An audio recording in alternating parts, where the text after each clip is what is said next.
I'm presently the chair of the Sydney Archdiocesan Anti-Slavery Task Force, which is concerned with anti-slavery issues and particularly supply chain issues.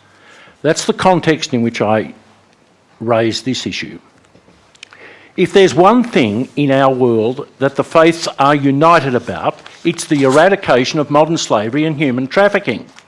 In December 2014, chaired by the Holy Father, the major faiths of the world met in Rome. I was in the room where they signed that they would work together to eradicate modern slavery and human trafficking. That is, not sustain it, but eradicate it.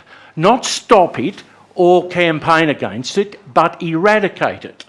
Now, in expression of that next year, 2015, under the movement of Argentina and seconded by Britain, 8.7 was included in the Sustainable Development Goals passed on the 25th of September 2015 in the presence of the Holy Father, who had instigated the whole of the matter, which called on all the world to eradicate modern slavery and human trafficking by 2030.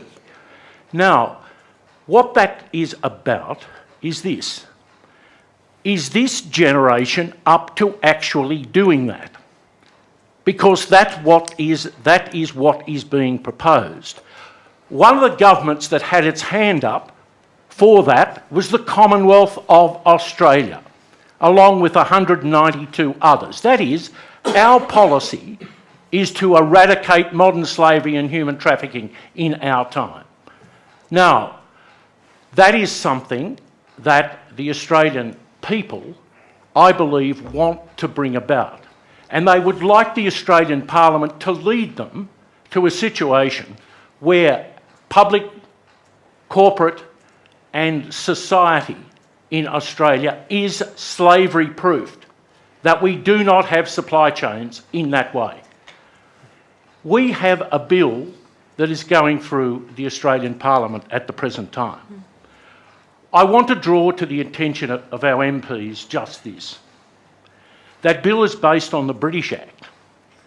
That British Act, if it's not amended, allows this. A third of the FTSE companies, and you all know what that is, that's the stock exchange in Britain, a third of the FTSE companies do not even report as they are required to under the Act. But even more scandalously, the British government continues to deal with them, continues to give them contracts in the way that they go on.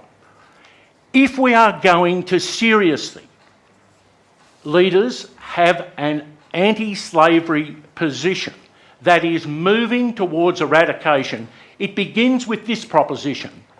Public procurement in this country, public procurement, should be directed at due diligence down the supply chains. That is, you don't contract with people who do not have an anti-slavery policy.